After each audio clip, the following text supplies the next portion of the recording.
parábola justamente dos lírios do campo. Então a gente tem uma parte uma vivência do Evangelho de Lucas, né? E justamente essa parte do capítulo 12, começando no versículo 22, os lírios do campo. Então eu vou começar lendo para vocês. Tá? Então Jesus disse a seus discípulos: Por isso eu vos digo, não vivais preocupados com o que comer quanto à vida, nem com o que vestir quanto ao corpo. A vida é mais que o alimento e o corpo mais do que a roupa. Olhai os corvos, não semeiam nem colhem, não têm celeiro nem despensa. No entanto, Deus os sustenta. Será que vós não valeis mais que os pássaros? Quem dentre vós pode, com sua preocupação, acrescentar um só dia à duração de sua vida? Se não está em vosso poder fazer a menor coisa, como estão em vos preocupar com o resto? Olhai como crescem os lírios. Eles não trabalham nem fiam. No entanto, eu vos digo, nem Salomão, em toda a sua glória, jamais se vestiu como um só dentre eles. Ora, se Deus veste assim a erva do campo, que hoje existe, e amanhã é lançada ao forno, quanto mais não fará convosco, gente de pouca fé. Também vós não fiqueis ansiosos com o que comer ou beber, não vos inquieteis. Os pagãos deste mundo é que vivem procurando todas essas coisas, mas o vosso Pai sabe que delas precisais. Buscai, pois, o seu reino, e essas coisas vos serão dadas por acréscimo. Não tenhas medo, pequeno rebanho, pois foi do agrado... perdi aqui. Não tenhas medo, pequeno rebanho, pois foi do agrado do vosso Pai dar a vós o reino. Vendei vossos bens e dai esmola. Fazei para vós bolsas que não se estraguem, um tesouro no céu que não se acabe. Ali o ladrão não chega, nem a traça corrói. Pois onde estiver o vosso tesouro, aí mesmo estará o vosso coração.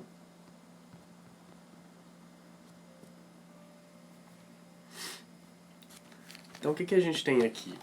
Bom, é um estímulo, né? Um chamamento a vivermos uma vida mais leve, mais feliz, né?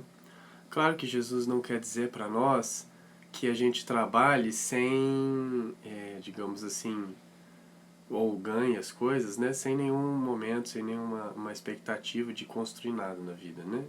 Deus não quer que a gente faça isso. Jesus, claro que coloca esse ponto de vista desse jeito para nos tranquilizar, para que a gente não se materialize demais a nossa vivência.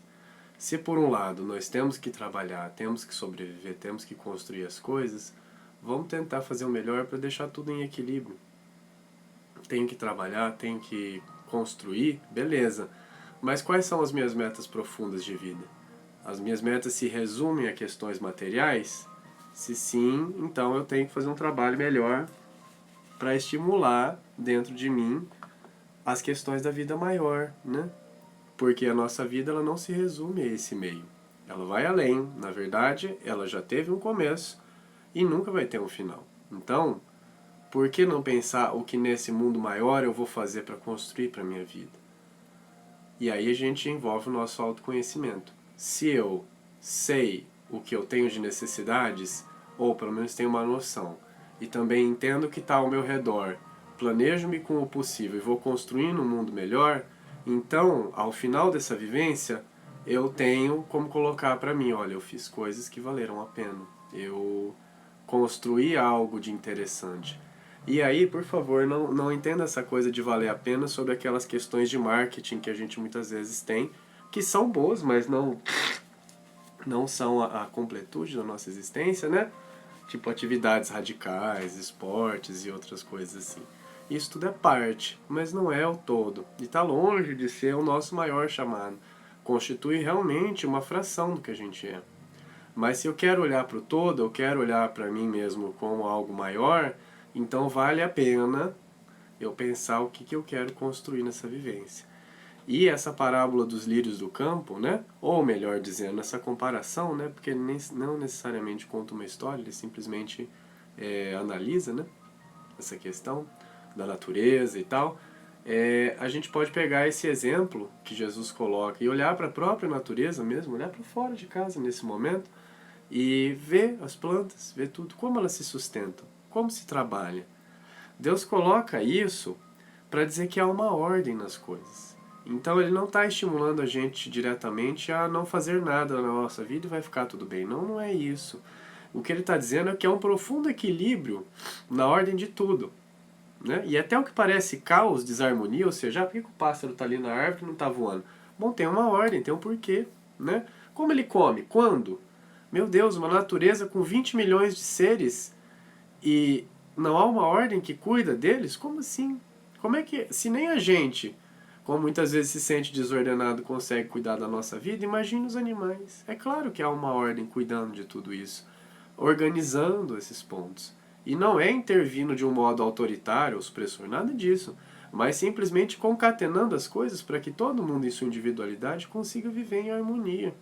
Se é assim, se esse equilíbrio existe, então por que se preocupar se amanhã esse equilíbrio vai sustentar você? Ora, mas é claro que ele vai. Né? É óbvio.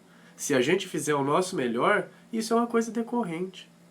Daquela questão que a gente tratou, né, da lei da abundância de tempos atrás, ela tem muito esse pressuposto. Se eu pego e trabalho tudo dentro de mim, faço o meu melhor e vou remexendo as coisas para transformar aquilo que eu quero transformar, que eu sei que eu preciso transformar em mim, e ajudar o mundo em redor, ora, como a ordem do mundo não vai me ajudar também? É claro que vai, porque é do interesse do mundo e da ordem das coisas, do Criador, se você quiser colocar, e nossa, enquanto essência, de que tudo se organize, de que todos cresçam, de que a prosperidade atinja a todos, de que o avanço, a melhoria, a evolução e, portanto, a paz e a alegria atinjam a todos. Isso é o exemplo maior da justiça. Então, essa parábola dos lírios do campo também é sobre justiça. Quando eu falo que justamente tudo nesse mundo tem o seu sustento, tem a sua origem e tem também o seu provento maior, o seu modo de equilíbrio, bom, eu estou falando que Deus é justo. Né? E aí entra uma justiça profunda das coisas, porque não é uma justiça imediatista, do estilo, perdi uma coisa, tenho essa coisa. Não, é uma justiça muito mais complexa e sutil que a gente vive imerso. Por exemplo, se eu perco uma coisa é porque aquela coisa não deveria estar comigo ou não está me fazendo bem. E depois eu perco aquilo, ganho outras coisas em redor, em equilíbrio, porque sempre há o equilíbrio. Só a gente querer e ele tá lá pra gente, né? Só sentir ele, a gente se sente, né? Parte desse equilíbrio maior, só querer ver isso, a gente enxerga, né? As evidências estão aí para todo mundo. E a partir daí, a minha vida avança. Porque se eu sempre tenho tudo que eu quero e estou com tudo aquilo que eu acho que é o mais ideal para mim, não há avanço. Porque a minha personalidade, em tese, já se acha completa. Porém, quando há uma variação de pessoas, quadros, ritmos, vivências, experiências e sentimentos dentro de mim, tudo isso vai dançando numa ciranda, ou melhor dizendo, numa espiral, em que eu vou me levando e ao mesmo tempo caminhando junto com todos para um crescimento. Essa é a grande harmonia do universo e esse é o conceito de justiça mais profundo. Porque não é simplesmente perdi uma coisa e me dê de volta. Não, isso é uma justiça rasa, retilínea, que não abarca o desenvolvimento e as necessidades, inclusive as profundas do ser. Né? A providência divina, quando se dá esse nome, é justamente esse ordenamento maior, que é muito oposto ao que se diz em alguns pseudo-especialistas, né? Com caso sério de miopia, na minha opinião, né? Vou dizer o melhor, que consideram que o caos é uma existência no universo. Na verdade, a ordem é tão profunda, e a ordem distributiva das coisas é tão profunda, inclusive, que todos recebem o que precisam e são colocados em caminhada, em marcha, em evolução, ainda que muitas vezes declarem rebeldia ou não queiram acertar isso. Essa é a maior sabedoria da ordem da providência, que é justamente levar todos numa ciranda de crescimento, de libertação, de todos os conceitos, de toda a mesquinhez que muitas vezes nos faz sentir tristes. Então é aquela clássica capacidade que Deus tem muito mais e que nós temos também, por consequência, né, de fazer uma limonada dos limões. Né? Se eu tenho um caso de uma pessoa extremamente agressiva e que apronta uma série de coisas, Ora bem, a providência divina vai tirar de tudo isso a melhor lição. E todos nós vamos crescer e aprender com aqueles episódios. Até para que a gente veja, mesmo quando se trata de um grande líder, que nós não precisamos necessariamente de um grande líder para sermos maiores. Nós mesmos conseguimos lidar com a nossa própria vida, resolver os nossos problemas e seguir em frente. Isso não quer dizer que a gente nunca precise de ajuda, mas quer dizer que sim, há uma ordem nas coisas e que sempre que a gente necessitar, a gente tem que seguir em frente. Mas sempre que a gente necessitar de alguma coisa, pode ficar tranquilo que aquilo vai chegar. Basta você acreditar. Isso eu tenho exemplos profundos na minha vivência, por isso falo com uma certa tranquilidade isso, porque é verdade. Não é só de escritos, né? No meu caso é substancial e acredito que no de todos que abrem, né, se permitem abrir o olho o mínimo para a realidade ao redor, vão perceber exatamente essa situação, né? Nada está em falta no universo e nada está em outro lugar que não devia. Ah, isso quer dizer que você acha que tudo na vida está certo? Não, eu não quero dizer isso. Eu quero dizer que as situações, quando elas têm que acontecer, elas são, vamos dizer assim, irretocáveis, irreparáveis. Eu não consigo frear alguma coisa que tem que acontecer. Ao mesmo tempo, eu não consigo retardar alguma coisa, ou acelerar, né, no caso, perdão, não consigo acelerar alguma coisa se ela tem aquele ritmo dela, né? O que eu posso fazer? Eu posso entrar em sintonia com aquilo. E a partir dali, se eu não consigo acelerar alguma coisa, às vezes o movimento da vida é que eu entre em harmonia com todo o conjunto e a partir daí eu não construo uma coisa só de uma vez, eu construo várias, são os movimentos, né? Ou para frente ou para o lado. Tem vezes que a gente consegue acelerar o nosso movimento em frente para cima.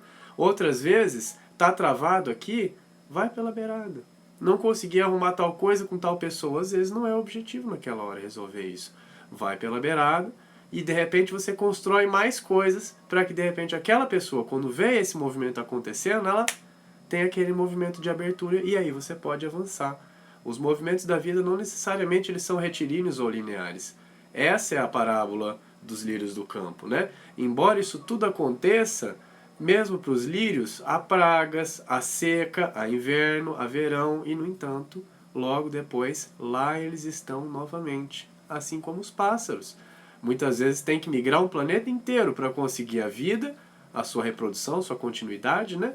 E o seu alimento. Mas, no ano que vem, virada a estação, lá eles estão novamente. Por quê? Porque é assim que tem que ser. E a ordem das coisas, embora seja dinâmica, ou seja, nada é estático nesse universo, tudo está em transformação, mas, apesar disso, nós temos a plena capacidade de construir uma realidade melhor, se a gente quiser, e se não se preocupar tanto de gastar toda a nossa energia com preocupações, ao invés de transformar a realidade, que é para isso que nós estamos aqui. Qual realidade? A realidade de dentro e a realidade de fora.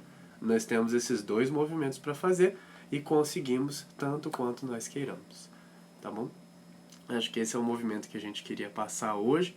E essa parábola de Lucas constrói muito com a gente isso, né? Não nos preocupemos tanto, né, com as questões que às vezes afligem a nossa alma. Se eu estou perdendo o sono por alguma coisa, convém, antes de deitar e dormir, eu pensar se eu consigo fazer algo para melhorar aquilo nesse momento. Não consigo? Amanhã é um novo dia. E se aquilo persistir e eu continuar observando, refletindo com sinceridade, e não perceber que eu consigo mudar aquilo, então eu convém eu repesar se aquela questão realmente merece ou precisa, né, ter tanto peso na minha vida quanto ela está tendo naquele momento, né, que é o famoso pega leve, take it easy, né? Então, a gente tem sempre esses movimentos e essa observação. Essa arte de se observar é muito importante e Jesus estimula, além de falar sobre a justiça, além de falar sobre os ciclos do mundo e de como a realidade funciona, a ordem que permeia todas as coisas, né, e permite que a gente faça e avance tudo no mundo, essa parábola dos lírios do campo também chama a atenção para a questão do autoconhecimento, né? A gente tem que se conhecer melhor, tem que saber o que a gente precisa e ir atrás disso. Quando eu for, se realmente é aquilo que a minha identidade precisa e quer, você pode ter certeza que algo que parece um muro inexpugnável que eu nunca vou conseguir atravessar simplesmente vai se abrir, como aquela clássica analogia do Mar Vermelho, né? Em que há milagre? Não, não há milagre. Há simplesmente uma necessidade, um homem e uma visão de levar todo um povo. E aquilo se realiza. Assim é na nossa vida. A nossa ideoplastia, nossa capacidade de moldar eventos, necessidades e circunstâncias de acordo com o nosso mundo íntimo, ela é plena e ela é real. Ela é proporcional à energia que a gente gasta com tais pensamentos, com tais vivências e necessidades.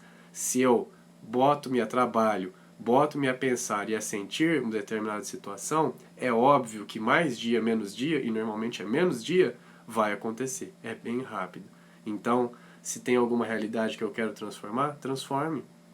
Se tem alguma aflição que eu tenho que fazer, pense como você pode resolver. Se eu não posso, confie na providência. Ela vai seguir com aquilo, né? Se entregue para o mundo. E muitas vezes na sua caminhada, aquilo que parece um caminho que não vai chegar onde você quer, pode ser apenas uma curva ou um desvio para um caminho maior, que a sua felicidade, a sua paz vai estar te esperando muito mais rápido do que você pensa, né? Os desafios são proporcionais àquilo que a gente faz deles. Não podemos subestimá-los, mas também dar poder demais às questões que muitas vezes têm uma importância pequena na nossa vida, gera desequilíbrios. Por isso, o equilíbrio maior está em se conhecer, olhar para fora e para dentro e ver daquilo o que eu quero e o que eu posso fazer. Sentir que está tudo bem, segue, vai dar tudo certo. Beleza?